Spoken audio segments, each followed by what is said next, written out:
Yo, what is up folks? TreadCG here, and we have some Modern Horizons 3 spoilers. Previews. There was a leak. Originally wasn't going to do any video about it because all the images were scuffed and like, hey, Wizards like to release things and preview things on their own schedule. However, the size of the leak, they have released an article with high quality images like you normally find on a spoiler or on a preview for the cards leaked, and so hey, here they are. So firstly, if you don't want to see these and you want to see them presented as they were intended to be presented, with the normal preview cycle, then hey, don't watch the rest of the video, I guess. But I'm going to run through them here. Modern is my most played format in paper. Mostly Modern, a bit of Pioneer, and also Modern Horizon 3 is coming to MTG Arena, where Timeless, it'll be legal in, which is the format I play a bunch of as well. So some really exciting stuff. I'll link the article in the description as well if you want to have a look.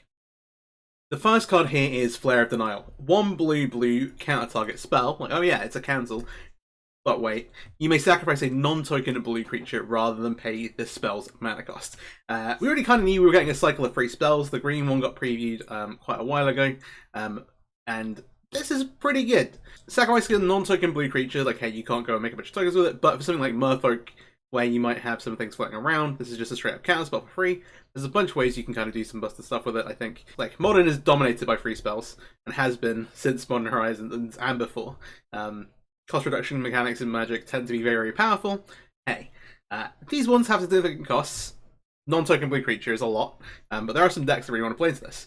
I really like Sky Hussar, and hey, you can spam out a bunch of low CMC blue creatures with Aether Vial, get some wizard stuff going on there, and draw a bunch of cards, and all those free counter spells are just gold dust. And so this is a great fit there, among other things. So, Flare of Denial, really, really sweet.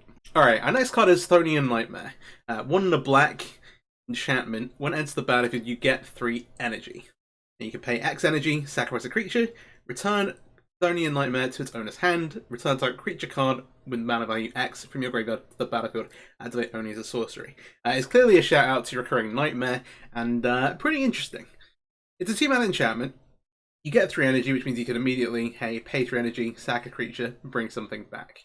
And so it's 2 mana reanimation for something cheap, that's fine. The power here is that it's recurable, and you can keep recurring it.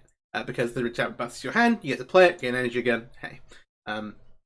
Can you do more busted things in it if you can make energy in other ways? Potentially. There's a bunch of cards there that kind of like synergize with that, and it looks like there's going to be a decent number of energy cards in the set as well. So a really exciting one to keep hold on. And in terms of like recurring things for the graveyard, like Recurring Nightmare is one of the it's too slow for Legacy nowadays for the most part, but like people remember Nick Fit and things like that. Should be a really fun one to play with. One of the cards that people are most excited about, I think, is Ugin's Labyrinth. It's a land. And it's imprint, so when it enters the battlefield, you can exile a colorless card with mana value 7 or greater from your hand. Taps for colorless, but if a card's exiled with it, you can add 2 colorless instead, and then tap to return the exile card to its owner's hand. After you activate the ability, obviously then it won't tap for 2 mana, but hey. Idea here being, hey, you play this, exile something, get it later. But Soul Land's really, really powerful. We've not had one in Modern for quite a while. I mean, there's Trolllands and stuff, but like if people remember Eye of Ugin, we have Eldrazi Temple already. The real cost here is that you need to have a 7 CMC card to exile for it to work. It's also really good with some of the affinity stuff. Mirror Enforcer, the more recent kind of porting of that as well. But it's because of how many 7 mana cards can you get to be able to imprint, and how many can you kind of reasonably fit in your deck while being like pretty consistent. Kind of interesting. But does enable things like turn 1 Chalice of the Void, which is pretty powerful, some have said, and hey, do some pretty busted stuff here. So Ugin's Labyrinth, maybe the most exciting card previewed so far. Next up we have Urza's Cave. Unfortunately we don't have the Tron lands on MTG Arena, but obviously in paper we do have them. 3 tap, sacrifice it, search your library for a land card, put it onto the battlefield tapped, then shuffle. Is one you can play early and then use to sacrifice for the utility lands later. Could be something that you see crop up every now and again in Titan. Whether it's good enough in Tron, 3 tap sacrifice is slow. Like once you have your Tron lands online, that seems fine. But the entire deck's kind of built around getting to that point. Once you have that point, like hey. That is an interesting one, and something to watch out for as we get more powerful land cards. Obviously there's no Field of the Dead Field of the Dead shenanigans going on. But being able to sacrifice, even like searching for Valakut and doing some other things, might be an interesting card to keep an eye on. And in Timeless on MTG Arena, Field of the Dead is absolutely legal, and you can play this, and that is awesome, probably. Wight of the Reliquary, really sweet. Black green for a 2/2 with Vigilance, +1/+1 for each creature card in your graveyard, and then to tap, sacrifice a creature, search your library for a land, put it onto the battlefield tapped, then shuffle. This card can do a lot of stuff. It's a zombie, firstly, which enables some really interesting synergies in Modern with stuff like Gravecrawler, where you can kind of like, hey, I've got a Gravecrawler, I'm going to sacrifice it to find a land, I'm going to recast the Gravecrawler because I've got a zombie in play. Pretty sweet. Not entirely sure what we're doing with this yet, but it is a really powerful. The only downside being like, it's like a little slow. Hey, you play it on turn 2, and then after that you sacrifice it to find a land, waiting a turn afterwards. Hey.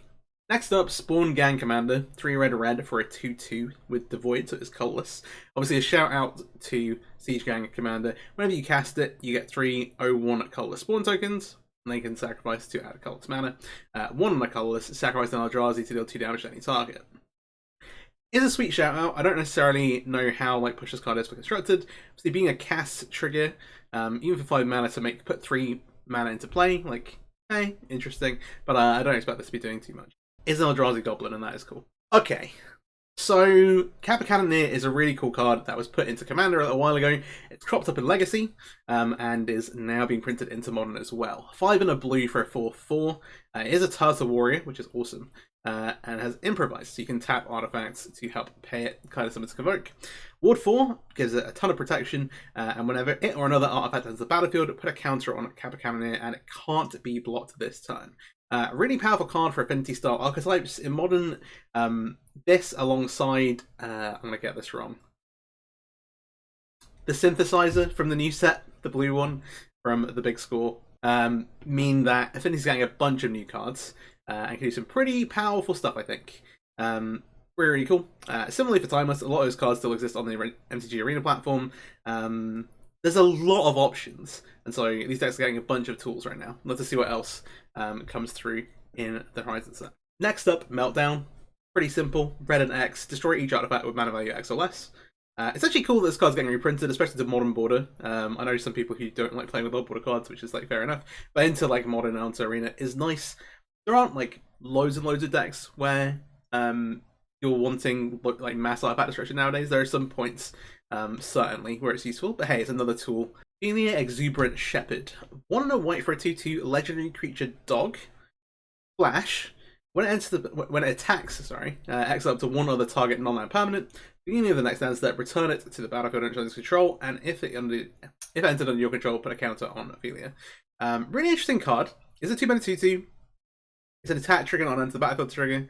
Does mean it's repeatable, but does mean you're not going to guaranteed get it, and it's like vulnerable to removal and stuff. But very sweet. Obviously, there's like Soul Herder type blue-white decks with flicker stuff, and hey, could fit in there. Is certainly a really fun one to play with in Commander and stuff like that as well. Okay, really cool card, and the art is adorable. And the extended art is super adorable. All right, next up, Null Drifter. 7 mana, 7 colorless mana, which is important as we discussed before. 7 colorless is what you need for the Ugin land. 4/4 with flying. When you cast it, draw 2 cards. Nice. Null Drifter, Mull Drifter, we all get it. Annihilator 1, and then Evoke for 2 and a blue.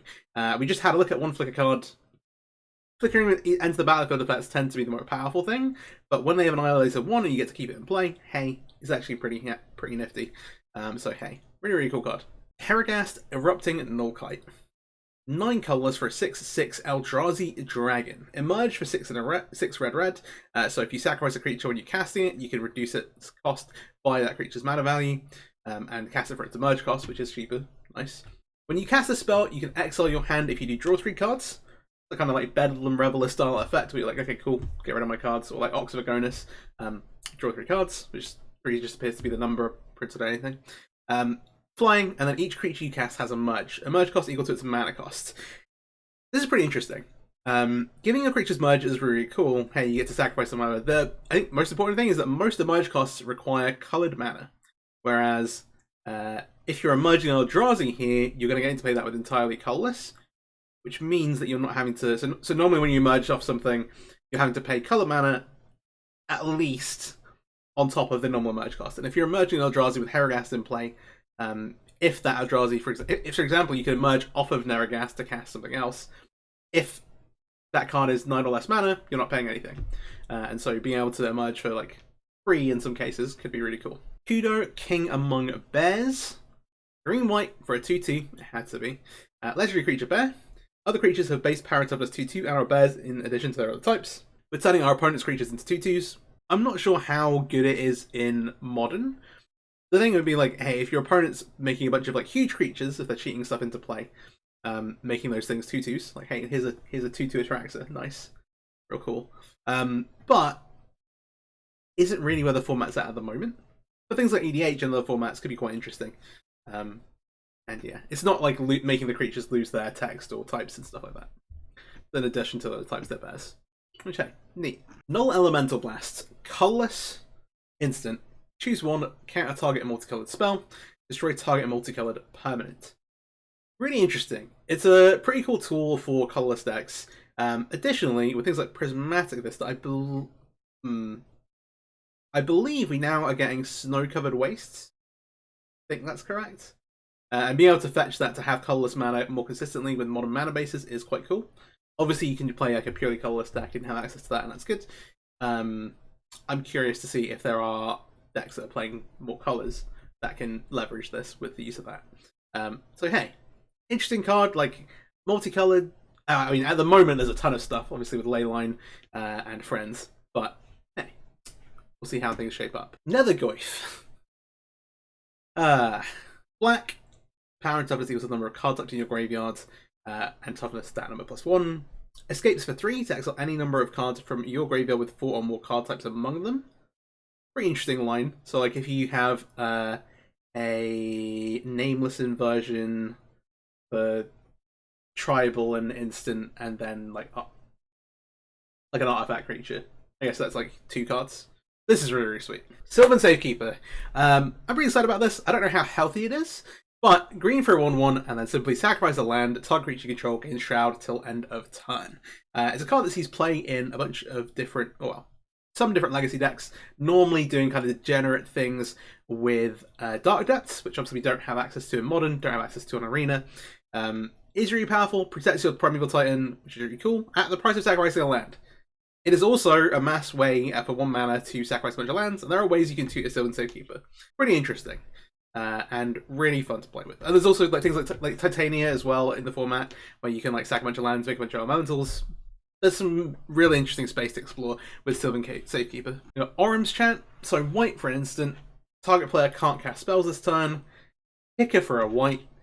If the spell is kicked, creatures can't attack this turn. Silence plus, really, really solid. It was the traditional thing to put on an Isochron Scepter, and now you can do that again. Scepter, not a card we've seen played in Modern very much recently, but hey, maybe going to make a comeback. Silence we've seen as a sideboard card, especially in things like Creativity, and where you can like retrace it with red and 6 to like rock people out of the game. Orim's Chat, likely to see some play in the format as well. Pretty cool. Winter Moon. Oh, people love Winter Orb. Do people love Winter Orb? I'm not sure. But 2 colorless artifact. Players can't untap more than 1 non-basic land during their untap steps. Really interesting. Obviously, lots of basic lands in the format.